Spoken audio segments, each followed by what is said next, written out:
Hello guys, this is Sir Mahad Amir and SirMahadAmir.com is a one-stop solution for O-levels, IGCSE and A-level physics needs. You don't need to go anywhere, you can get the access to the topical past papers, all the high-class recordings, best possible content for your board that can allow you to get to that desired A star. So feel free, enjoy the lectures and do share it with your friends. Thank you. Hello, guys, and again, welcome back to the last lecture of oscillations. Guys, SHM के हम लोग last lecture पे हैं and this is lecture number 6 and I'm pretty sure कि अगर आप लोग यहाँ तक बने रहे हैं तो takes a lot of effort. This is the third chapter and we're done with the third chapter of A2 physics. And resonance itself is a great chapter. Oscillation itself is a good chapter, great chapter. It's very easy, getting marks are easy. But again, the last concept, as discussed in the previous lecture, कि हम लोग resonance last lecture में करेंगे. This lecture is going to be very theoretical. इसको complete करते हैं and then after that we'll be doing some questions regarding resonance in the same lecture. एक दो past paper के questions को discuss करेंगे. Then आपको पता है कि lectures की past papers की recording already they're all present. तो आप जैसे चाहें उसको देख सकते हैं. खैर, resonance in SHM is basically, देखो यार इस बात को समझें कि हर ऑब्जेक्ट की अपनी एक नेचुरल फ्रीक्वेंसी ऑफ वाइब्रेशन होती है. लकड़ी से लेकर every solid is vibrating at their own position. हर चीज की एक अपनी फ्रीक्वेंसी ऑफ वाइब्रेशन होती है जिस पे वो ऑब्जेक्ट जो है वाइब्रेट कर रहा होता है. तो अगर मैं बात करता हूं रेजोनेंस की, तो रेजोनेंस बेसिकली क्या होती है मैं आपको बताता हूं. फॉर एग्जाम्पल, अगर मेरे पास एक ऑब्जेक्ट की अपनी फ्रीक्वेंसी ऑफ वाइब्रेशन है एंड फॉर इंस्टेंस इस पेंडुलम को आप ऑब्जर्व करें, इसकी फ्रीक्वेंसी ऑफ वाइब्रेशन ऐसे चल रही है. लेट्स सपोज ये इधर आता है एंड आई पुश इट, और मैं इसको ज्यादा जोर से पुश कर देता हूं और इस पॉइंट से इसको जो है एक और पुश दे देता हूं, तो that push would allow the amplitude to increase. कोशिश करूंगा समझाने की, सुनिएगा. जो actual vibration of a system होती है उसको हम उसकी फंडामेंटल फ्रीक्वेंसी बोलते हैं, दैट इज एफ नॉट. अगर एक एक्सटर्नल वाइब्रेटर, एक एक्सटर्नल सोर्स सेम फ्रीक्वेंसी पे उसको एक पुश दे दे, या मतलब मैं कहता हूं कि एक्सटर्नल फ्रीक्वेंसी उसकी फंडामेंटल फ्रीक्वेंसी के बराबर हो जाए, तो ये जो एम्पलीट्यूड ऑफ ऑसिलेशन है ना, ये बढ़ जाएगा and it would reach its maximum value. ये उसकी मैक्सिमम वैल्यू को रीच कर जाएगा. This phenomena is known as resonance. अच्छा, फॉर एग्जाम्पल मैं कहना क्या चाहता हूं, मैं कह रहा हूं कि सर ये भी वाइब्रेटर ऑफ है, the spring is moving like this. Let's suppose इसकी फ्रीक्वेंसी 30 हर्ट्ज है, 3 हर्ट्ज. ये ऑसिलेटर और इसकी फ्रीक्वेंसी आपस में मैच हो जाए, तो जब ये ऑसिलेटर मूव करेगा, सॉरी ये वाइब्रेटर मूव करेगा, तो it would vibrate back and fourth, और ये भी 3 हर्ट्ज से मूव करेगा. तो व्हाट वुड हैपन, इसकी जो एम्पलीट्यूड है, मास का जो एम्पलीट्यूड है वो बढ़ जाएगा, क्योंकि इसको एक एक्सटर्नल ऑसिलेटर एक जो है फ्रीक्वेंसी पे वाइब्रेट कर रहा है, then it is vibrating at the same frequency. When fundamental frequency of the object matches the force frequency, that is when the amplitude becomes maximum and this phenomena is known as resonance. दोबारा से समझिएगा, हर mechanical system की एक अपनी frequency होती है जिसको हम उसकी फंडामेंटल फ्रीक्वेंसी बोलते हैं. एक्सपेरिमेंट ने हमें ये बात बताई है कि अगर हम फोर्स फ्रीक्वेंसी को मैकेनिकल सिस्टम की फंडामेंटल फ्रीक्वेंसी के बराबर कर दें तो मैकेनिकल सिस्टम का एम्पलीट्यूड बहुत ज्यादा बढ़ जाता है. And this is basically known as resonance. अगर एक चाइल्ड 5 हर्ट्ज की फ्रीक्वेंसी पे वाइब्रेट कर रहा था, लेट्स सपोज ये उसकी नेचुरल फ्रीक्वेंसी थी, एंड एक फोर्स आइसोलेटर एक बंदा धक्का दे दे उसको सेम फ्रीक्वेंसी से, तो what would happen, the amplitude is gonna increase drastically and this is going to be known as the resonance. जब फोर्स ऑसिलेटर की फ्रीक्वेंसी कंपैटिबल हो जाए, इक्वल टू 5 हर्ट्ज हो जाए, तो एम्पलीट्यूड मैक्सिमम हो जाएगा and this phenomena will be known as resonance, जैसे मैंने अभी बताया. और मैक्सिमम एनर्जी ट्रांसफर होगी दोनों सिस्टम्स के दरमियान. Moving on, if force oscillator इस यही मैंने अभी आपको वाइब्रेटर वाली बात बताई कि वाइब्रेटर की फ्रीक्वेंसी अगर मास के बराबर हो जाए, अगेन एम्पलीट्यूड मैक्सिमम हो जाएगा। इस फिनोमेना को हम रेजोनेंस कहते हैं। अच्छा, देखो समझो पहले रेजोनेंस क्या है। ओपेरा सिंगिंग करती थी ना, तो जो ग्लास आवाज से तोड़ती थी वो क्या करती थी, ग्लास के मॉलिक्यूल्स अपनी जगह पे मूव करते हैं, ठीक है। अगर मेरे साउंड फ्रीक्वेंसी उस ग्लास की फ्रीक्वेंसी की मूवमेंट के बराबर हो जाएगी तो ग्लास के एटम्स अपनी वाइब्रेशन बढ़ाएंगे, eventually they would shutter. This is basically resonance. दोबारा से, अगर आप एक बात याद रखें कि अगर लेट्स सपोज आप गाड़ी चला रहे होते हैं, गाड़ी की जंप और जो स्पीड ब्रेकर है वो एक साथ अगर आ जाते हैं और उनकी फ्रीक्वेंसी मैच हो जाती है तो गाड़ी एकदम से बहुत ज्यादा जंप लेती है। This is again resonance.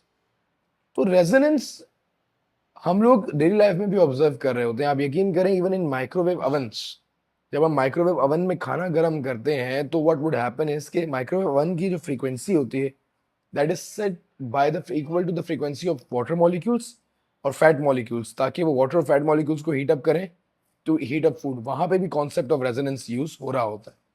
तो रेजोनेंस की यूजफुलनेस पे मैं अभी आता हूँ। मीनवाइल मैं थोड़ा सा इसके ग्राफ को अंडरस्टैंड करता हूँ। अगर मेरी ड्राइविंग फ्रीक्वेंसी है और लेट्स सपोज एक ऑब्जेक्ट की फ्रीक्वेंसी है वो बराबर नहीं है तो थोड़ा सा एम्पलीट्यूड बढ़ेगा। बट अगर मेरी ड्राइविंग फ्रीक्वेंसी और resonant frequency, let's suppose resonant frequency 5 hertz है और मेरी ड्राइविंग फ्रीक्वेंसी भी 5 हर्ट्ज हो जाए, तो जो एम्पलीट्यूड ऑफ वाइब्रेशन है that would increase drastically. This is basically a graph of simple graph of resonance. कि अगर फ्रीक्वेंसी में अनमैच्ड है तो एम्पलीट्यूड थोड़ा सा बढ़ता है, बट अगर फ्रीक्वेंसी मैच हो जाए तो मैक्सिमम एम्पलीट्यूड रीच हो जाता है, ठीक है।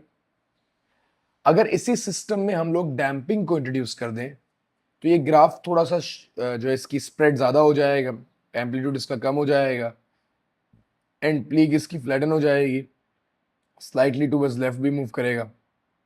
डैम्पिंग की वजह से उसकी जो रेजोनेंट फ्रीक्वेंसी जो उसकी होती है फंडामेंटल वो थोड़ी कम हो जाती है। तो इसका जो ग्राफ है that is slightly shifted towards the left. तो ये बात आप याद रखिएगा कि ये भी पेपर में पूछा जाता है। तो ये भी आपको एक अंडरस्टैंड करना है कि what would happen to the graph of resonance amplitude against driving frequency if the damping is introduced. So the graph is going to be flatter, would shift towards the left, and peak is going to be flattened, ठीक है, and amplitude is going to reduce. तो ये तीन चीजें हमारे पास हो जाएंगी when the frequency is going to be like damping is going to be introduced. अच्छा, meanwhile सर एक बार्टन पेंडुलम के केस को समझते हैं। अगर मैं रेजोनेंस को समझाना चाहूँ तो मैं एक बार्टन पेंडुलम लेता हूँ, दिस अ पेंडुलम, और इसके साथ साथ ये बहुत सारे मासेस अटैच्ड है। मैं इस पेंडुलम को मूव करवाता हूँ। आप इस पेंडुलम को जब मूव करते हुए देखेंगे यू वुड रियलाइज कि ये इनकी मूवमेंट बहुत कम होगी, रादर इसकी मूवमेंट थोड़ी सी ज़्यादा होगी, इसकी थोड़ी सी ज़्यादा होगी। बट बार्टन इट्स जो ये हमारा बॉब वाली लेंथ है और जिस मास की लेंथ और बॉब की लेंथ सेम होगी they would actually have the same amount of frequency, and this pendulum की मूवमेंट की वजह से ऑटोमेटिकली ये पेंडुलम मूव करना शुरू कर देगा। And this is basically because of the concept of resonance, ठीक है। तो ये बहुत सिंपल सा रेजोनेंस का कॉन्सेप्ट था।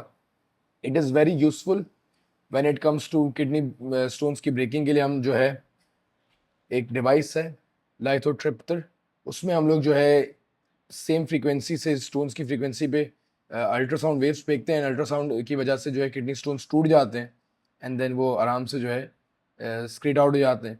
माइक्रोवेव ओवंस की मैंने आपको मिसाल बता दी, ओपेरा ग्लास की मैंने आपको मिसाल बता दी। तो ये एक बहुत छोटा सा कॉन्सेप्ट था रेजोनेंस का। मैं उम्मीद करता हूँ मैंने आप लोगों को समझा दिया। It's all theoretical. इसके क्वेश्चंस की अंडरस्टैंडिंग इसी लेक्चर में देखते हैं ताकि आपके जो है कॉन्सेप्ट ज़्यादा मेच्योर हो जाएं and you're good with oscillation and this resonance part. Thank you. All right. May June 2024, paper 4.1 and 4th. Question number 4. What is meant by resonance? So resonance is basically maximum amplitude of system becomes maximum when fundamental frequency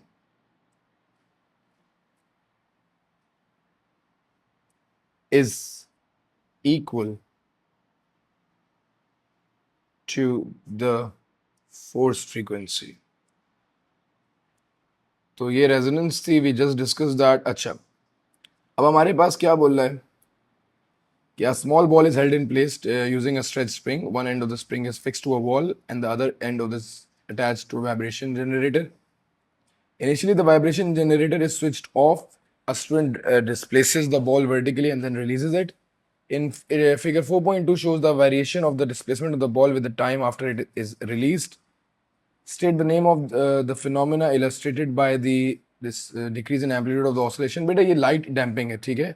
We discussed the graph in the lecture last वाले में, ये light damping है और इसको कहाँ discuss किया था जरा वो भी देख लेते हैं। लेक्चर नंबर 5 में आई गेस इसको डिस्कस किया था हम लोगों ने। Yes, and this is light damping, ठीक है? This actual graph of light damping. अच्छा, explain the decrease with time of the amplitude of the oscillation of the ball. अच्छा, amplitude is decreased of oscillation decreases due to loss of energy because of resistive forces. तो क्यों decrease हो रही है amplitude with time? Decrease हो रहा है क्योंकि लॉस ऑफ एनर्जी हो रही है due to resistive forces. Determine the frequency of the oscillation of the ball. Frequency is equals to 1 over time period. हमारे पास टाइम पीरियड जो है 0.12 से लेकर 0.37 तक है। भैया 1 ओवर टाइम पीरियड कर देंगे, आपकी फ्रीक्वेंसी 4 हर्ट्ज आ रही। The vibration generator is switched on and its frequency of vibration is gradually increased from 0 to 10. Sketch the variation of amplitude of the oscillation of the ball. अच्छा, ये बिल्कुल अभी हम लोगों ने जो ग्राफ पढ़ा है ना वो है। अच्छा, इसकी फंडामेंटल फ्रीक्वेंसी 4 हर्ट्ज है, ठीक है? तो 2.5 एंड 5, 2.25 3, 3.34 4.5 ऐसे नहीं होगा। 0.2, 2.75 3, 3.25 3.5 3.754, ये हमारे पास 4 है। यहाँ पे हमारे पास 4 आएगा। मैं सिर्फ अभी आपको समझाने के लिए बना रहा हूँ। जो आप इसके एम्पलीट्यूड का जो ग्राफ बनाते हैं दैट इज लाइक दिस, ठीक है? एंड इसकी जो पीक है वो हमारे पास अराउंड एट 4 हर्ट्ज बनती है, लाइक दिस। तो ये हमारे पास अभी हम लोगों ने जो ग्राफ पढ़ा है ये वही ग्राफ है, ठीक है? रेजोनेंट फ्रीक्वेंसी पे हमारे पास मैक्सिमम पीक आ रही होती है, ठीक है?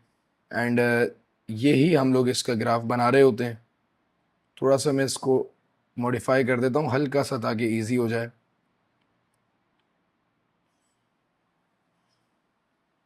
अच्छा, ये यहाँ से पीक से इसको, तो ये 2 नंबर का ग्राफ है। थोड़ा सा साफ सुथरा बनाएंगे तो अच्छा होगा। मेरी थोड़ी सी ड्राइंग इतनी अच्छी नहीं है। Otherwise this is basically a simple question about resonance and the concept of resonance. अच्छा, meanwhile that's it for May June 2024 paper 4.1 and 4.3. Well, that's it for this particular lecture and this question. Take care.